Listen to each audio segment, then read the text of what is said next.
Par petits morceaux, la terre se détache et l'os apparaît. Séparer le fossile de la pierre qui l'entoure, une opération minutieuse et pas toujours facile de faire la différence entre les deux. Quand le sédiment est de la même couleur de l'os, surtout quand on est sur le terrain, on a une petite astuce. Et cette petite astuce, c'est juste de prendre le fragment d'os, de lui mettre un petit coup de langue dessus. Si la langue reste collée, c'est de l'os. Si ça ne reste pas collé, c'est du caillou. Les restaurateurs vont devoir nettoyer près de 500 kg de fossiles pour donner vie à ce squelette de platéosaure, un dinosaure apparu avant les tyrannosaures et autres longs coups. Au total, 200 os vont être assemblés, mais malgré tout, le squelette est incomplet. Comme on sait que le crâne n'est pas complet, on va venir donc les insérer sur ce moulage.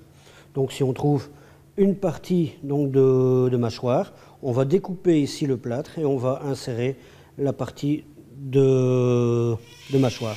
1 an de travail au minimum est nécessaire avant d'exposer ce dinosaure au sein du musée. Un squelette toujours en bon état malgré ses 210 millions d'années. Alors nous avons l'intention de replacer le squelette du dinosaure complètement remonté, donc avec l'apparence de la position du squelette dans l'animal vivant. Nous espérons qu'on pourra le faire, tout dépend de la qualité du squelette. Actuellement, le travail de dégagement se poursuit bien et on a l'impression que ce sera effectivement possible. Le musée des sciences naturelles espère dévoiler au public ce nouveau dinosaure d'ici l'automne 2017.